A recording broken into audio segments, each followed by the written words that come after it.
Hello दोस्तों, कैसे हैं आप सब? आशा करते होंगे आप बिल्कुल ठीक हैं। आज का जो मैं वीडियो रहेगा, इसमें हम सक्षम बुक के बारे में पढ़ेंगे, यानी कि सक्षम बुक में जो भी टॉपिक है उनके बारे में डिस्कस करने वाले हैं। तो चलिए स्टार्ट करते हैं आज का वीडियो बिना किसी देरी के। अगर आप हमारे पर नए हैं तो प्लीज़ चैनल को लाइक करिए, शेयर करिए, सब्सक्राइब करिए और देखते रहिए हमारा अपना यूट्यूब चैनल एग्जाम आरजू क्लासेस। तो देखेंगे, मैं आपको बता दूँ, ये सारे टॉपिक ऑलरेडी हम पिछले वीडियो में डिस्कस कर चुके हैं। आप हमारे चैनल पर जाइएगा तो वहाँ पर आपको सक्षम बुक का रिवीजन नाम से प्लेलिस्ट मिल जाएगी। वहाँ पर आपको एक लाइन से सारी वीडियो अवेलेबल है। ये सारे टॉपिक हम ऑलरेडी डिस्कस कर चुके हैं। आज हम जो डिस्कस करने वाले हैं उसमें शिशु पोषण के बारे में।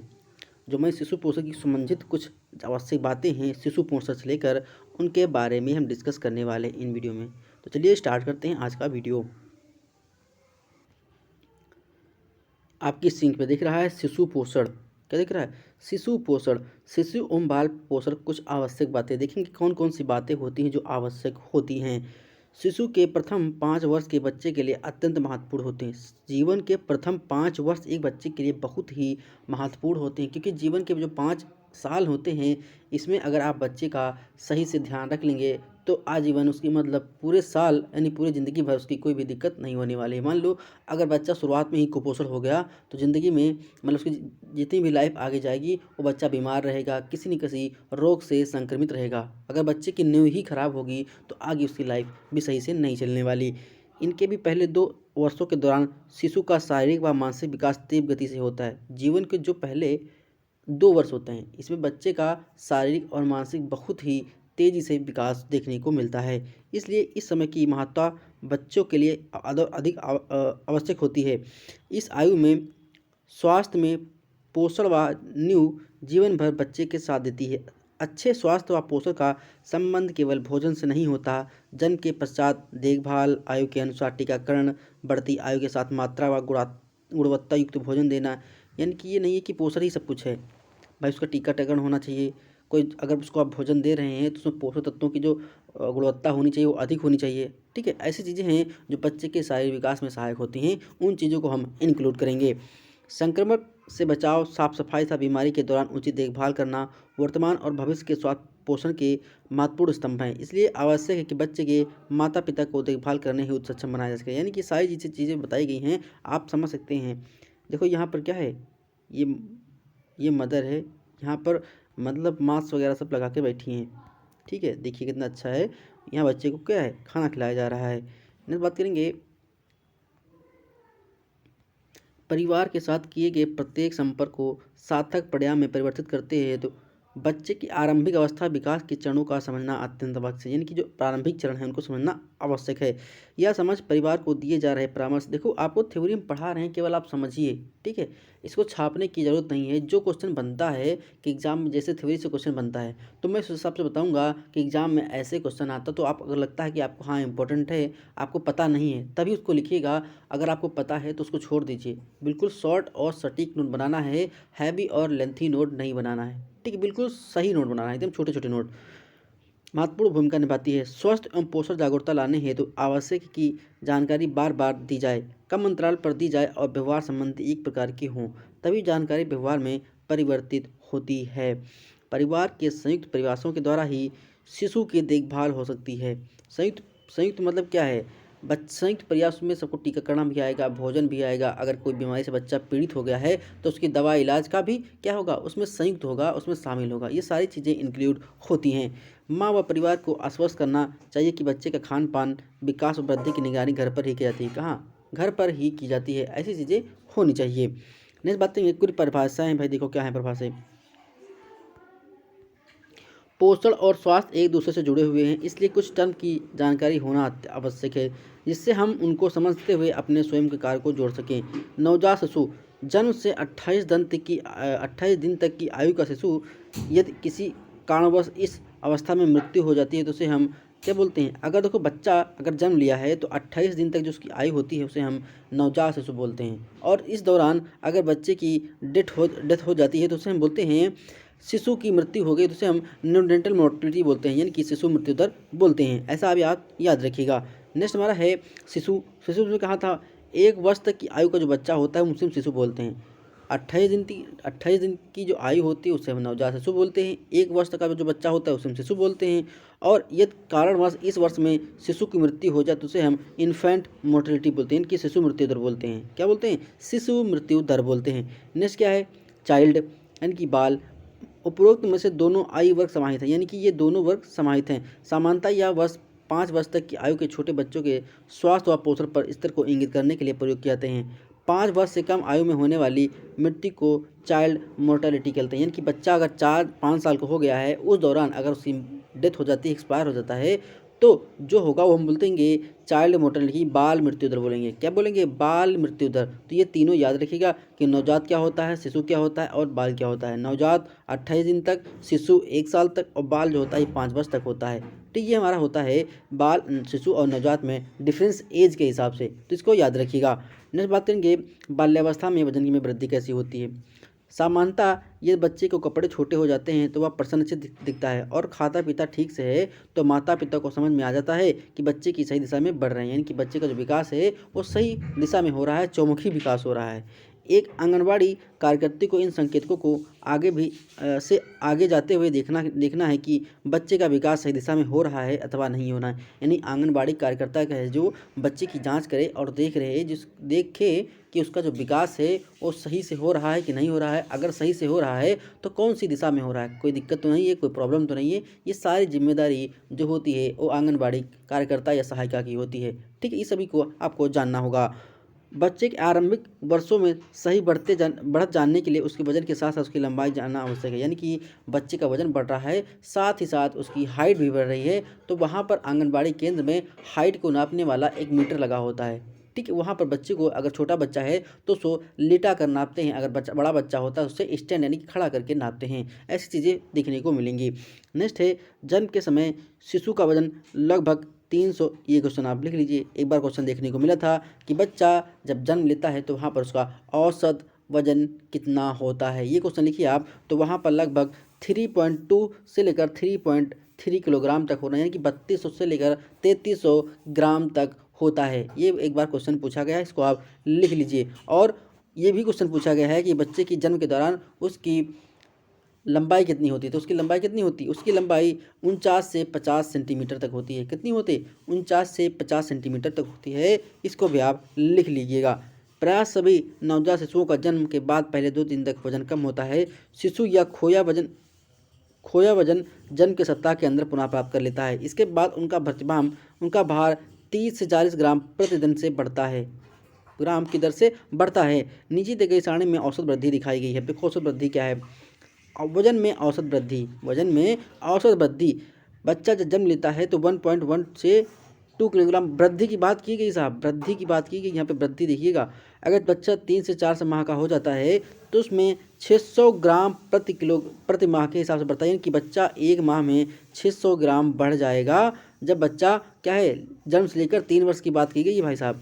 फिर बच्चा अगर 5 से 6 माह का होता है तो उसमें 400 ग्राम की वृद्धि दर्ज होती है। और बच्चा जब 7 माह से 3 वर्ष का होता है तो प्रति माह उसका लगभग 200 ग्राम वजन बढ़ता है। इसको आप याद रखिएगा, ये प्रति माह में है ग्राम में। ठीक है, इसको आप याद रखिएगा, लिख लीजिए। अगर आपको नहीं आता है तो इसको हमारे हिसाब से आप इसको कॉपी में नोट डाउन कर लीजिए अच्छे से। नेक्स्ट बात करेंगे नवजात शिशु का 0 से 28 दिन तक क्या होता है भाई। बच्चा जब जन्म लेता है, बच्चा जब जन्म लेगा 0 से 28 दिन का होगा, लगभग 1 मंथ का होगा, तो उसमें क्या देखभाल करनी चाहिए, क्या जानकारी होनी चाहिए। जन्म के समय वजन सामान्यतः प्रसव 37 से 40 सप्ताह के मध्य होता है। वजन के आधार पर अधिकतर शिशु को निम्न श्रेणी में बांटा जाता है। देखेंगे क्या है, एक होता है सामान्य, एक होता है कम वजन के बच्चे, दो हमारा है गंभीर वजन के बच्चे। जिन बच्चे का वजन जन्म के समय 2.5 किलोग्राम या उससे अधिक होता है वह सामान्य की श्रेणी में आते हैं। अब लिख सकते हैं आप कि बच्चा जब 2.5 किलो का होता है, तो बच्चा जन्म लेता है तो 2.5 किलो का है, तो उसे हम सामान्य वजन की संज्ञा देते हैं। अब कम वजन वाले क्या है, जिन बच्चे का जन्म 2.5 किलोग्राम से कम होता है उससे भाई सामान्य देखो। और आपको याद ही रखना है 2.5 किलोग्राम है तो बच्चा सामान्य है, 2.5 किलोग्राम से तो बच्चा क्या है, कम हल्का है, यानी कम वजन का है। और अगर 1 किलोग्राम से कम है तो बस समझ लीजिए बच्चा बहुत ही गंभीर है, बहुत ही गंभीर श्रेणी में है। अगर बच्चा 1.5 किलोग्राम से कम है तो समझ जाइए कि बच्चा क्या है, बहुत ही वजन उसका कम है, बहुत ही गंभीर उसका वजन है। इसको आप याद रखिएगा। नेक्स्ट बात करेंगे सामान्य शिशु के संकेतक क्या होते हैं। वजन 2.5 किलोग्राम से अधिक होता है। सामान्य बच्चा जब जन्म लेता है तो क्या होता है, सामान्य बच्चे के संकेतक हैं, यानी कि जो बच्चा 2.5 किलोग्राम से अधिक होगा तो उससे क्या है, उसके सामान्य संकेत हैं, उसके क्या लक्षण दिखाई देते हैं। तापमान सामान्य, गुलाबी हाथ पैर, बिना अवरोध के सांस लेना, ये क्या लक्षण दिखाई देते हैं भाई बच्चा जन्म लेगा। एक होती है अपगार स्केल, मैंने अपगार, एक होता है APGAR, एक होता है अपगार स्केल। ये हमारा जब बच्चा पैदा होता है तो उस स्केल पर बच्चे को रखा जाता है, देखा जाता है उसका कलर कैसा है, अपीयरेंस, ठीक है, ये सब लिखी जाती है उसमें। ये हम सारे टॉपिक ऑलरेडी डिस्कस कर चुका हूँ वीडियो, आप जाइएगा वहाँ पर तो सारी वीडियो ये मिल जाएंगे कि अपगार क्या होता है, अपगार स्केल क्या होता है, इसको हम डिटेल में वहाँ बताए हैं, क्योंकि कभी कभी क्वेश्चन पूछा जाता है अपगार स्केल से, इसको आप याद रखिएगा, हम बताएंगे, ये वीडियो आप देख सकते हैं। नेक्स्ट हमारा है शिशु का स्तन से अच्छा जुड़ाव है और दोनों स्तनों से दूध लेना, दिन में कम से 10 बार स्तनपान, यानी कि बच्चा अगर स्वस्थ है तो लगभग 10 से 12 बार स्तनपान करेगा। नेक्स्ट है जन्म के पहले 2-3 दिन तक वजन कम होना, उसके पश्चात वजन में बढ़ोतरी होती है, यानी कि जब बच्चा जन्म लेगा तब उसका वजन कम होगा, उसके बाद उसका वजन बढ़ जाएगा।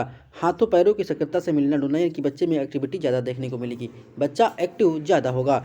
शिशु का पहला मल काला चिपचिपा धीरे धीरे सामान्य पीला होगा, यानी कि पहला बच्चा पहला मल त्याग करेगा वो कलर में काला होगा, चिपचिपा होगा और बाद में धीरे धीरे धीरे वो पीला हो जाता है।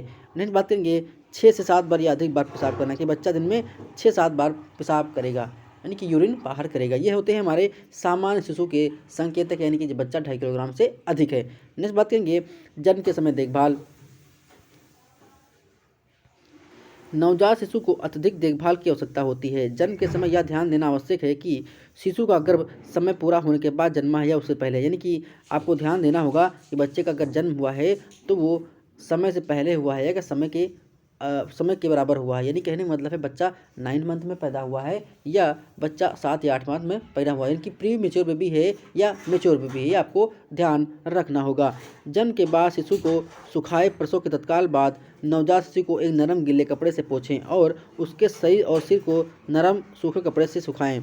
शिशु की त्वचा पर जमा नरम सफ़ेदी पपड़ी वास्तव में उसकी सुरक्षा का कवच काम करती है, अतः उसे रगड़ करना छुड़ाएं, कि बच्चा जब जन्म लेता है तो उसके ऊपर कुछ एक एम्नियोटिक फ्लूइड होता है, वो जम जाता है तो पपड़ी पड़ जाती है, बच्चा उस पपड़ी को आपको रगड़ को छुड़ाना नहीं है, वो पपड़ी अपने आप धीरे धीरे छूट जाती है, ठीक है। वो क्या होती है, एक सुरक्षा कवच का काम करती है, वो टेम्परेचर को मेंटेन करती है, वो इसलिए वो एम्नियोटिक फ्लूइड जो हमारा होता है उसी वो चिपकी रहती है, तो आप उसको छुड़ाइए मत और धीरे धीरे अपने आप ही स्वतः छूट जाएगी।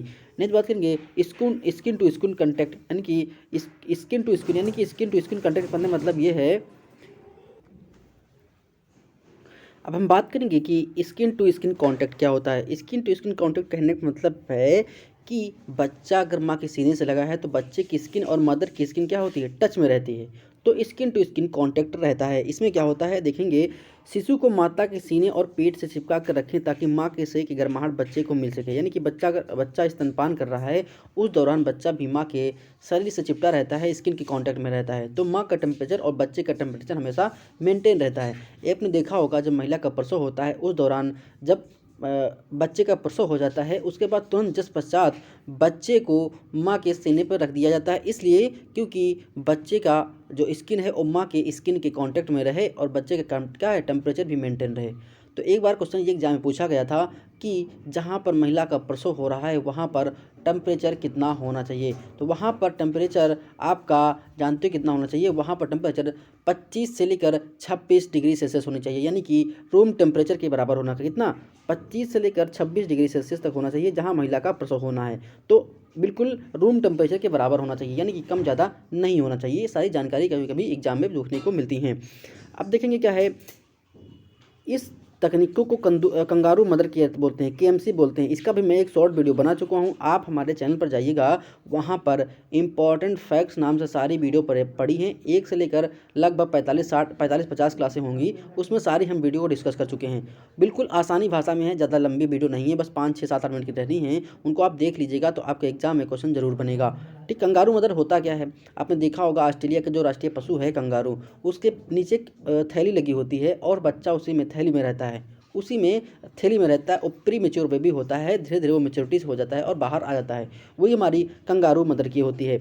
इसमें होता क्या है, इस बच्चे की इम्यूनिटी बढ़ती है, तापमान स्थिर रहता है और दिल की धड़कन सामान बनाए रखने में मदद मिलती है। स्तनपान कराने में मदद मिलती है, दिमाग का विकास होता है और वजन में बढ़ने में मदद होती है। यानी कि सारी चीज़ें जो हैं, अगर स्किन टू स्किन कॉन्टैक्ट में है बच्चा तो उसमें ये से सारी चीज़ें इम्प्रूवमेंट के रूप में देखने को मिलेंगी।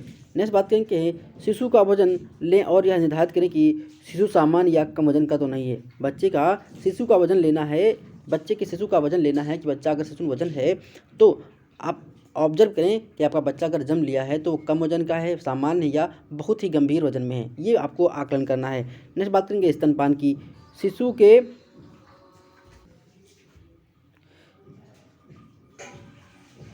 स्तनपान की बात करेंगे हम यहाँ। शिशु को माँ के दूध के अलावा कुछ ना दें, माँ के दूध के अलावा कुछ ना दें। शिशु जितनी बार चाहे उतनी बार स्तनपान कराएं। रात में स्तनपान अवश्य कराएं क्योंकि रात में दूध अधिक बनता है, महिला के अंदर रात में दूध अधिक बनता है, इसलिए इस दौरान महिला को रात में दूध का अधिक सेवन करवाना चाहिए। बच्चे को रात में भी बच्चे को दूध पिला सकते हैं, कोई दिक्कत नहीं, कोई इशू नहीं है।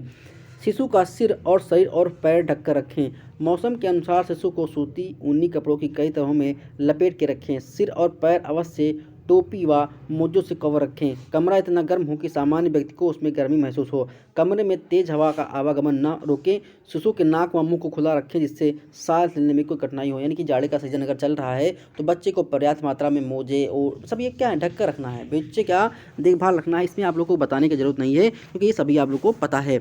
नेक्स्ट है, नाल को जन्म से अधिकतम 3 मिनट के अंदर बांध देना चाहिए। यानी कि जो नाल होता है, नाल कटा जाता है, वो अधिकतम 3 मिनट के अंदर बच्चे की नाल को बांध लेना चाहिए। इस तकनीक से नवजात शिशु की नाल को माध्यम से अधिक रक्त प्राप्त करने व उनके आयन भंडार को बढ़ाने, ये की प्रक्रिया होती है वो अधिक रक्त प्राप्त व आयन भंडार के लिए बढ़ोतरी में लाभदायक होती है नाल। ठीक है। नेक्स्ट बात करेंगे, नवजात शिशु हेतु परिवार द्वारा अपनाई जाने वाली सामान्य सावधानियां क्या होती हैं। नवजात शिशु नाजुक होता है और ये उसका परिवार तथा माता सावधानी नहीं बरती तो आसानी से बीमार हो सकता है। शिशु की सुरक्षा के लिए परिवार को कुछ सामान्य सावधानी को बराने में आवश्यक है। क्या है? शिशु को नहलाना। शिशु को पहले 7 दिनों तक नहलाने का सुझाव नहीं दिया जाता है। कभी कभी एग्जाम में क्वेश्चन पूछता है कि बच्चे को, अगर बच्चा शिशु है 28 दिन से कम है तो उसे कितने दिन के बाद नहलाना चाहिए, तो उसे 7 दिन के बाद नहलाना चाहिए। ठीक है। शिशु को नहलाकर उसके गीला छोड़ने व खुला छोड़ने से उसे ठंड लग सकती है, भी बीमार पड़ सकता है। अतः शिशु को कम से कम 5 से 7 दिन तक गुनगुने पानी में कपड़े से भिगोकर साफ करें तथा तत्काल सूखे कपड़े से पोंछ देना चाहिए। यानी कि बच्चे को क्या करना है, हल्का गुनगुना पानी से नहलाना है और नहलाना नहीं है, कपड़े से पोंछ देना है। पहले कपड़े से गुनगुने से पानी से पोंछिए, उसके बाद कॉटन यानी कि सूती कपड़े से पोंछिए बच्चे को। यहाँ पर क्वेश्चन केवल ये बनता था कि बच्चे को कितने दिन तक बाद नहलाना चाहिए, तो 7 दिन के बाद उसे नहलाना चाहिए, जन्म के बाद। ठीक है। नेक्स्ट बात करेंगे, साफ सफाई व संक्रमण से बचाव। शिशु को छूने से पहले, साफ करने से पहले, कपड़े बदलने से पहले हाथ हमेशा धोने चाहिए। शिशु को जुकाम, खांसी, बुखार तथा संक्रमण, दस्त इत्यादि पीड़ित हो जाने से नवजात शिशु को भीड़ भाड़ स्थानों पर नहीं लेना चाहिए। यानी कि अगर किसी प्रकार का संक्रमण है बच्चे को तो वहाँ पर उसको नहीं ले जाना चाहिए। अब देखेंगे हम नाल की देखभाल। नाल को हमेशा साफ और सूखा रखें तथा नाल पर कुछ भी नहीं लगाना चाहिए। नाल सूख कर गिर जाने पर भी कुछ नहीं लगाना चाहिए। यानी कि बच्चे की अगर नाल गिर जाती है अपने आप सूख कर तो वहाँ पर भी कुछ नहीं लगाना चाहिए। नेक्स्ट है, स्तनपान की निरंतरता बनाए रखें। कम से कम 6-7 बार पेशाब करना शिशु के पर्याप्त मात्रा में आहार व माँ को दूध लेने का संकेत है। यानी कि बच्चा अगर दिन में 6-7 बार पेशाब कर रहा है तो समझ जाइए कि बच्चा पर्याप्त मात्रा में दूध का इंटेक कर रहा है, स्तनपान का सेवन कर रहा है। ठीक है। माँ को समय समय पर स्तनपान कराने के लिए प्रोत्साहित भी करते रहना चाहिए। बिल्कुल बात सही है। ठंडे बुखार यानी कि हाइपोथर्मिया, ये क्वेश्चन पूछा गया था कि हाइपोथर्मिया क्या है। तो हाइपोथर्मिया कहने का मतलब है इसमें बच्चे का जो टेम्परेचर है वो इंक्रीज बनने के बजाय डिक्रीज हो जाता है, बच्चे का सही का टेम्परेचर कम हो जाता है। हाइपोथर्मिया जिसे हम ठंडे बुखार की संज्ञा देते हैं, इसमें बच्चे का टेम्परेचर कम हो जाता है। इसमें क्या है, शिशु के पैर व सर हमेशा ढक कर रखना चाहिए, इससे संक्रमण का खतरा कम रहता है। सामान्य शिशु को भी सीने से चिपका कर रखने से उसको गर्माहट मिलती है और ठंडे बुखार की संभावना कम होती है। इसलिए हर नवजात को परिवार को कंगारू मदर केयर की आवश्यकता होनी चाहिए। यानी कि बच्चे का क्या सीने से लगा के रखना है। नेक्स्ट बात करेंगे, याद रखें शिशु की नींद भी उसके स्वास्थ्य के लिए संकेत देती है। यदि शिशु थोड़े समय के लिए ही सो रहा है तथा चिड़चिड़ा रहता है तो उसके स्वास्थ्य पर भूखे होने का संकेत, इसलिए इन संकेतों को ध्यान रखना चाहिए। कम वजन के बच्चे लो बर्थ यानी के कारण और परिणाम क्या होते हैं। अगर बच्चे कम वजन के बच्चे हैं तो क्या होता है, गर्भावस्था के दौरान अपेक्षित वजन ना बढ़ना, यानी कि 10 से 12 किलोग्राम बढ़ना। यानी कि कभी कभी पूछा जाता है कि महिला गर्भावस्था में है तो उस दौरान उसका वजन कितना होता है, तो आप उसका आंसर 12 किलोग्राम लगाइएगा। क्या अब ऑप्शन में 12 किलोग्राम नहीं है तब 11 लगाइएगा। कभी कई बार क्वेश्चन एग्जाम में देखने को मिला है कि गर्भावस्था में महिला का वजन कितना होता है, 12 किलो। ठीक, अगर 12 किलो ऑप्शन में नहीं है तब आपको 11 किलो लगाना है। ठीक, ऐसे ऑप्शन टिक करना है। नेक्स्ट बात करेंगे प्रसव की अवधि, जन्म 37 सप्ताह से पूर्व होने वाले बच्चे, यानी कि अगर बच्चा क्या है 37 सप्ताह से पहले पूर्व जन्म ले लेता है तो उसे हम क्या बोलते हैं, वो हमारा बच्चा जो कहलाता है प्री मेच्योर बेबी होता है। तो इसको याद रखना है। प्रसव की अवधि पूर्ण सप्ताह 37 सप्ताह पश्चात होने पर जन्म छोटे आकार के शिशु या उस स्थिति में होता है जब प्लेसेंटा आवल में कोई समस्या होती है, गर्भावस्था के दौरान माँ को कुपोषित होती है या फिर माँ और शिशु के साथ। मैंने कहने का मतलब है अगर माँ गर्भावस्था के दौरान माँ के पोषण में कोई कमी है, पोषण में किसी प्रकार की प्रॉब्लम है, तो उस दौरान क्या होता है माँ के सही प्रकार के भोज्य पदार्थ नहीं ले पाती है, तो इस दौरान बच्चे का भी पोषण सही से नहीं हो पाता है। तो इस प्रकार की समस्याएं देखने को मिलती हैं। नेक्स्ट है गर्भ में एक से अधिक बच्चे का होना, यानी कि ऐसा कभी कभी होता है कि जो मदर होती बच्चा हो तो ट्विंस पैदा होते हैं, यानी कि जुड़वा पैदा होते हैं, उस दौरान भी ये कारण हो सकता है। गर्भाशय में भ्रूण की वृद्धि बाधित होना, यानी किसी प्रकार के भ्रूण में दिक्कत हो सकती है। अब परिणाम क्या होता है, शिशु की रोग प्रतिरोधक क्षमता में कमी होती है, यानी कि बच्चा अगर कम वजन का पैदा है, कुपोषित पैदा हुआ है, प्री मेच्योर बेबी है, तो उसमें अब कारण क्या देखने को मिलेंगे, यानी बच्चा अगर कम वजन का है तो उसमें कारण क्या होते हैं। ये तो कारण थे, अभी देखेंगे परिणाम क्या होते हैं। अच्छे से स्तनपान नहीं कर पाता, यानी कि बच्चा सही से स्तनपान नहीं कर पाता है, बार बार बीमार होगा, यानी कि बार बार उसमें संक्रमित होने के चांसेस दिखते हैं। उम्र के अनुसार वृद्धि नहीं होना, जिससे कारण कुपोषित दुबलापन मोटापन होता है। भविष्य में बच्चे के बौद्धिक विकास पर असर पड़ता है, ठंडा बुखार और नवजात ये सब चीज़ें देखने को मिलती हैं। जिन लोगों को पीडीएफ चाहिए तो वीडियो के डिस्क्रिप्शन बॉक्स में टेलीग्राम चैनल का लिंक है, आप उस पर क्लिक करके हमारे टेलीग्राम चैनल जुड़ जाएंगे और वहां पर आपको पीडीएफ मिल जाएगी। पीडीएफ को आप डाउनलोड करके प्रिंट आउट करके भी पढ़ सकते हैं, आपको कहीं पर इधर भटकने की जरूरत नहीं है।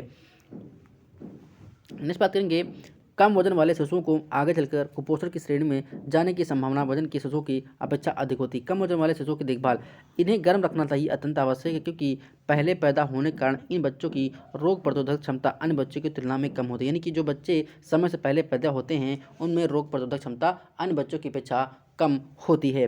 कमज़ोर व छोटे शिशु एक बार में ज़्यादा दूध नहीं पी पाते हैं, जल्दी थक जाते हैं, कई बार उनको जगाकर दूध पिलाना जाता है। जो कमज़ोर बच्चे होते हैं वो जल्दी माँ का दूध स्तनपान नहीं सही से कर पाते हैं, अतः उनको जगाकर उनको पर्याप्त मात्रा में स्तनपान करवाना चाहिए। कम वजन के बच्चे जिनकी माँ के स्तनों से दूध खींचने की क्षमता कमजोर होती है, बच्चे जो कमजोर होते हैं वो माँ के स्तनों से दूध को इनटेक नहीं कर पाते हैं, सक नहीं कर पाते हैं, उन्हें कटोरी चम्मच से माँ का दूध दिया जाना लाभकारी होता है। लगातार बच्चे की छाती से लगाना चाहिए, क्योंकि समय के साथ दूध खींचने की कला कमजोर बच्चे का अपना ही खींच लेती है। बिल्कुल बात सही है। कंगारू मदर केयर कम वजन के नवजात शिशु के शरीर की पतली त्वचा तापमान बनाए रखने में सक्षम होती है। बाहरी तापमान के ठंडा होने पर गर्मी बनाए रखने के लिए बच्चे की ऊर्जा इस्तेमाल होती है, जिसके कारण कई बार उसका वजन नहीं बढ़ता। इसके लिए सबसे बेहतर उपाय है kangaroo mother care. Kangaroo mother care कम वजन के बच्चे में शरीर KMC करिए, कंगारू मदर केयर, हम उसको पढ़ा चुके हैं। आशा करते हैं वीडियो पसंद आया होगा, तो प्लीज़ वीडियो को लाइक करिए, शेयर करिए, सब्सक्राइब करिए और पढ़ते रहिए हमारे यूट्यूब चैनल एग्जाम आरजू क्लासेस। ये कंगारू मदर केयर हम नेक्स्ट वीडियो में पढ़ने वाले हैं। आशा करते हैं आपको वीडियो पसंद आया होगा, तो प्लीज़ वीडियो को लाइक करते। मिलते हैं नेक्स्ट वीडियो में। धन्यवाद, शुक्रिया आपका दिन शुभ हो, मंगलमय हो।